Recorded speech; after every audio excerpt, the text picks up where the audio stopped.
Je sors de l'hôpital, je grandis comme tous les autres enfants, j'évolue comme toutes les petites filles. À un certain moment, il arrive que toutes les petites filles aient leur période menstruelle. Mon papa me prépare superbement à ça. Il m'appelle, il me dit, voilà, tu grandis, il y aura un moment où, bref, il m'explique tout ce que on doit expliquer à une petite fille qui se prépare à avoir ses règles, qui se prépare à avoir un cycle menstruel. Quelque temps après que papa m'a expliqué ça, je crois 2 jours après, comme s'il avait su, je crois en m'observant, il s'est rendu compte. 2 jours après, effectivement, j'ai eu mes règles, après qu'il m'ait préparé à ça. Et il a été là. Papa était là. Je parle beaucoup de papa parce qu'il était très présent. Maman aussi, mais papa surtout. D'accord? Dans cette période-là, papa surtout était là. Donc, il m'a dit, voilà, tu vas utiliser des serviettes hygiéniques. Ailleurs, on appelle ça des, je sais pas moi, des pampers. Je sais pas trop comment on appelle ça. Mais chez nous, au Cameroun, on dit des serviettes hygiéniques. Il m'a montré comment ça se passe. Voilà. Et dès mes premières règles, il y a eu un problème. Je saignais beaucoup trop. Je ne saignais pas normalement. Je saignais trop et j'avais un cycle long. Je saignais une semaine et demie. C'est pas normal. C'était un cycle très long et entre mes saignements, il se passait beaucoup de temps. C'était vraiment un cycle qui allait dans tous les sens. Parfois, je vais avoir mes règles 2 fois le mois. Parfois, j'aurai mes règles 3 fois en un mois. Je saigne beaucoup.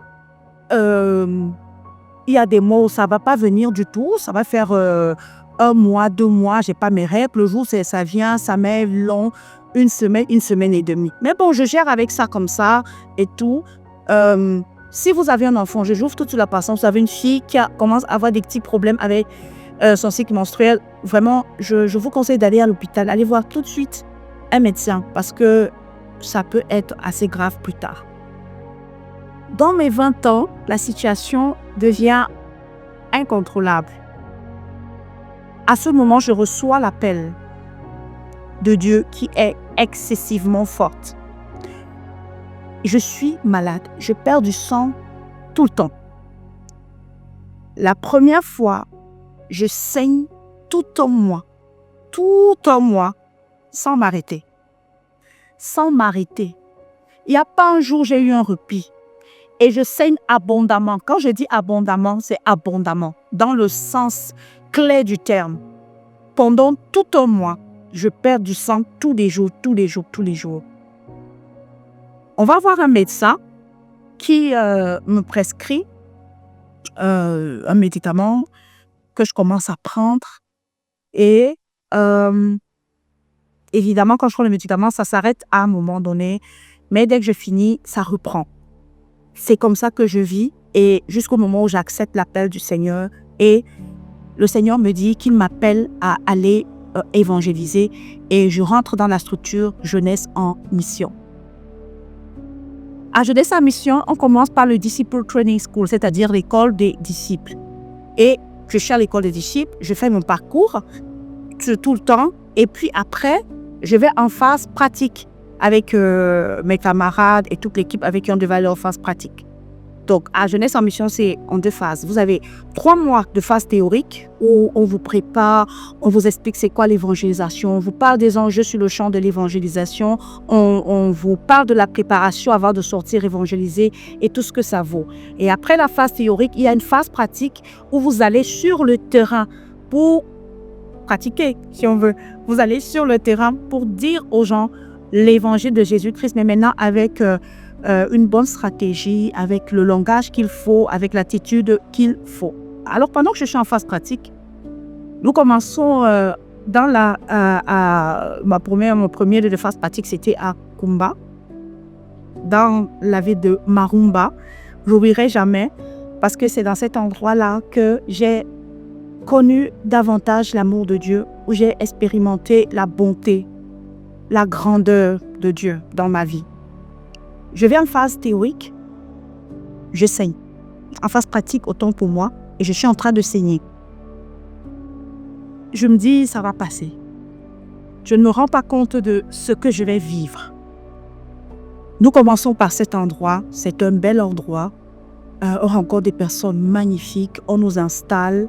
On commence à évangéliser. Encore dans une autre partie de visionnaire, je vais vous raconter ça plus tard. Là, je suis en train de parler surtout de la guérison. Pendant que nous sommes en phase pratique, je saigne beaucoup. Et je suis avec ma camarade, je ne vais pas donner son nom. Et elle, je la vois, elle saigne normalement, mais après ça s'arrête 3 jours. Elle a fini et puis ça passe. Mais moi, je suis dedans. C'était pas facile. C'était dur. Et dans cet état, je sortais annoncer l'évangile de Jésus-Christ. Je sortais annoncer cet évangile avec tellement de puissance. Dieu avait mis dans mon cœur une telle soif de le partager avec les gens. Mais je saignais. Il arrivait que parfois je sois devant des gens en train de leur dire « Écoute, Jésus-Christ t'aime. » Et je perds du sang. En fait, je sens du sang qui descend sur mes pieds. Parce que les serviettes hygiéniques, ça ne m'aidait plus. Ça ne faisait rien du tout. J'allais mettre en 5-10 minutes, j'allais être pleine au point où ça débordait. Mais à aucun moment, ça ne m'a gardé à la maison.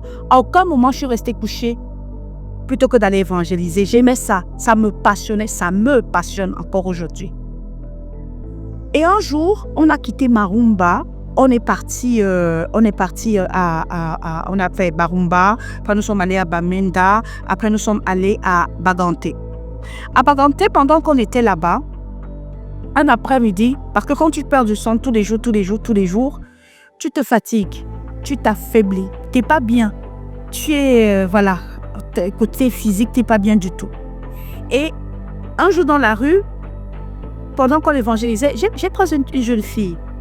Et je lui ai dit, écoute, Jésus-Christ t'aime et il veut te faire du bien. Jésus-Christ donne la vie. Il peut te donner la vie. Elle a donné sa vie au Seigneur. Et quand je me retournais pour partir, j'ai dit, Seigneur, je suis en train de dire aux gens que tu donnes la vie. Mais moi, entre-temps, la vie me quitte. Parce que du sang que tu perds, c'est la vie qui te quitte. Je me sentais affaiblie tous les jours que Dieu a créés. Et un jour, à l'église qui nous accueillait, qui accueillait notre équipe à Bagante, je devais parler. Parce que dans ces moments, je m'habillais de façon spéciale. Je mettais que du noir. Parce que, au moins, le noir, quand le sang il déborde, quand le sang il touche ton vêtement, il ne se voit pas tout de suite.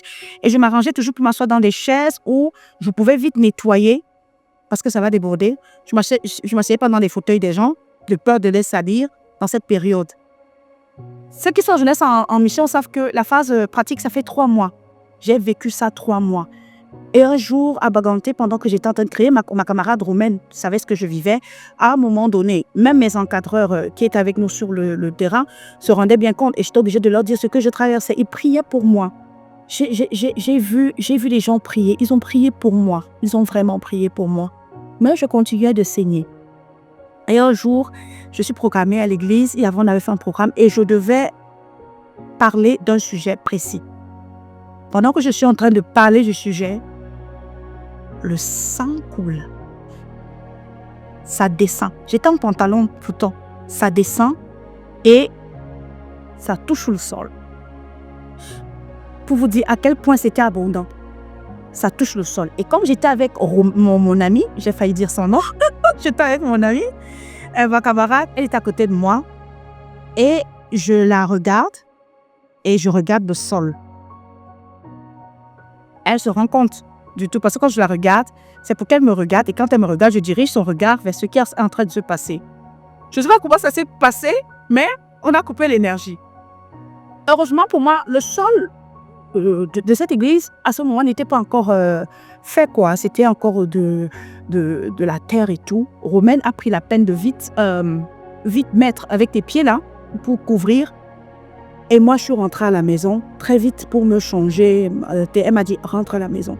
Donc, j'ai porté mon sang sorti à catastrophe. Mais l'équipe a compris, les êtres de l'équipe, ils n'ont pas vu le sang, mais ils ont compris que si je sortais très vite, c'est parce qu'il y avait ce truc. Donc, je suis rentrée très vite à la maison. Je me rappelle que ce soir-là, j'ai pleuré. J'ai pleuré amèrement, j'ai pleuré de toutes mes forces. J'ai dit à Dieu, Seigneur, je veux te servir et je vais te servir. Peu importe ce qui se passe, moi, je vais te servir.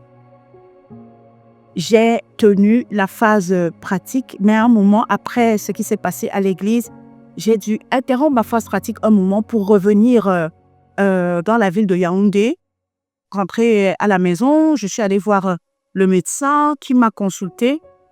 Il m'a donné les médicaments. Dès que je les ai pris 2 ou 3 jours, ça allait. Je suis repartie. Mais tu vas bien? J'ai dit, je vais bien. Je suis repartie à Tonga. Je crois que Tonga, c'est dans Baganté. Je crois que là, je dis Baganté. C'était à Tonga, la ville de Tonga. Je suis retournée à Tonga. Malgré mon état, je suis retournée et tout. Et j'ai terminé ma phase pratique. On a continué à évangéliser jusqu'à la fin. Après ma phase pratique avec Jeunesse en mission, le Seigneur m'avait parlé avant de ce que je devais faire.